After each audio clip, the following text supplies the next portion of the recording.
On se retrouve aujourd'hui pour continuer à parler de la cendre et de son utilisation. Dans une précédente vidéo, nous avions vu comment utiliser la cendre pour lutter contre les nuisibles, mais également pour fertiliser notre végétation.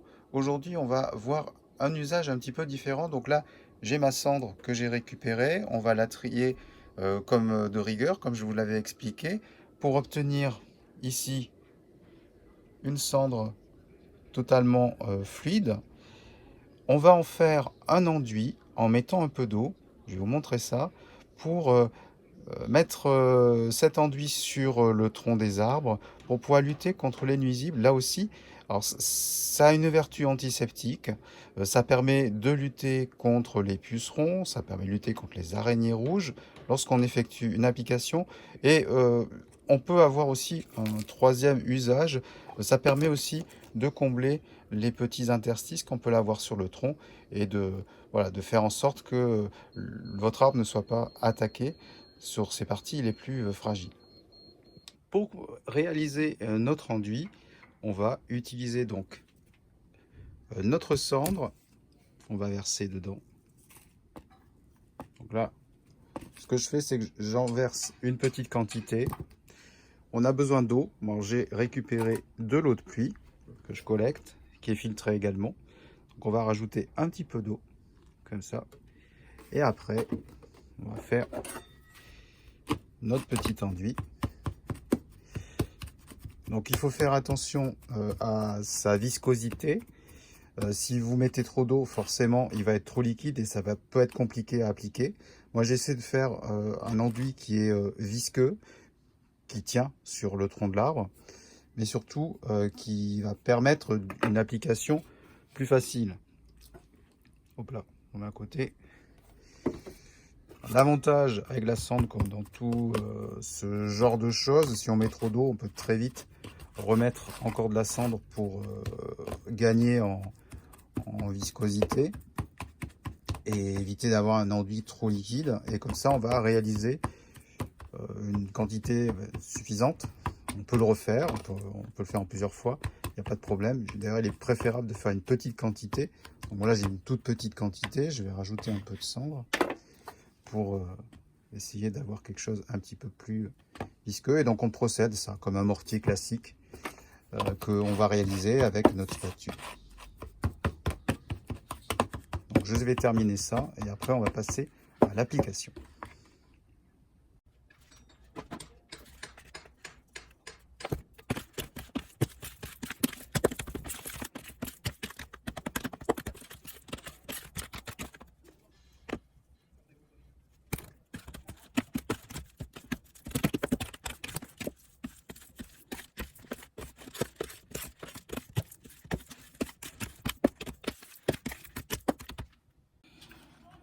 Donc là on arrive à une texture qui est plutôt bonne. Elle est ni trop liquide ni trop solide.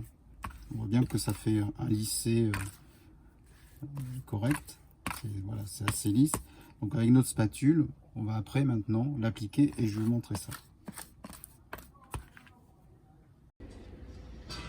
Donc on se retrouve à avoir ici une zone qui est attaquée par des pucerons.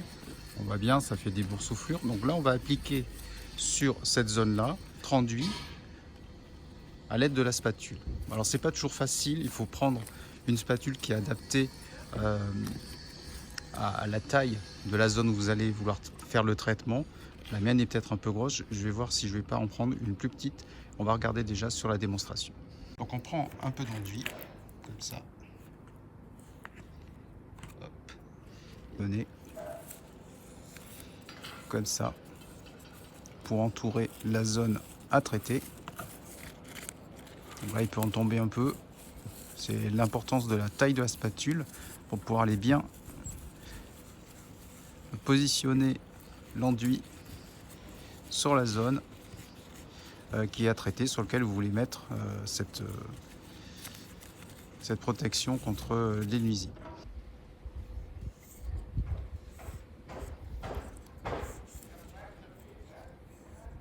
Donc, il faut bien appliquer parce que sinon ça va tomber. Tout simplement, il faut bien appuyer bien appliqué. Alors la viscosité, du coup, plus c'est visqueux, mieux ça tient, plus c'est liquide, plus ça va avoir tendance à ruisseler ou à tomber. Là, moi j'ai une viscosité qui est un petit peu limite aujourd'hui. Alors ça dépend de la cendre, ça dépend un peu de votre façon de faire. Ça peut varier d'un jour à l'autre en fonction des conditions climatiques aussi. Voilà, donc on va avoir une protection intégrale. Je termine et je vous montre ça après, pour justement traiter la zone qui est infectée par des parasites, pour pouvoir la désinfecter grâce à la cendre et assurer une coque de protection. Donc voilà, on a traité la zone ici. Voilà. Donc c'est encore pas sec. Donc là, la zone qui est totalement protégée. Et ce que ça donne après, au bout de quelques temps, on a une coque qui est assez solide, qui permet d'avoir une bonne tenue, y compris à la pluie. Alors en fonction de l'épaisseur que vous avez choisie, ça peut avoir un impact d'avoir voilà, plus ou moins de tenue à la pluie, mais vous avez comme ça quelque chose qui devient gris et qui va assurer une protection. Donc la zone a été traitée et il n'y a pas de réapparition du parasite à cet endroit-là. Donc il faut traiter après ensuite à toutes les autres zones. Donc là, moi j'en ai fait pas mal. Et on voit qu'on a ici une zone qui va être à traiter. Et donc, on va mettre de l'enduit sur cette portion-là.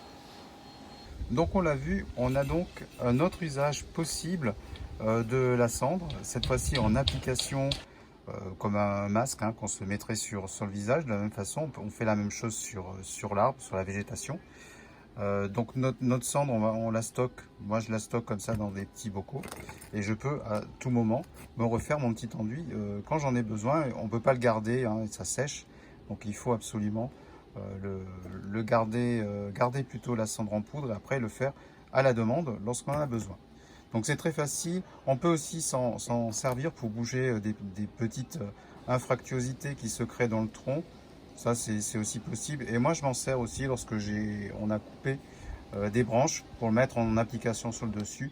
C'est la même matière que le bois, c'est le bois qui a brûlé, donc il reste toutes les matières sèches, euh, tous les sels minéraux, toutes ces matières-là. Et donc, il n'y a pas de souci à l'appliquer sur l'arbre. Ça fait plusieurs années que j'utilise en application et ça a fait ses preuves. Bien entendu, lorsque votre arbre est vraiment très touché, c'est très long à faire, c'est assez long à faire et donc ça demande un petit peu de patience et de minutie.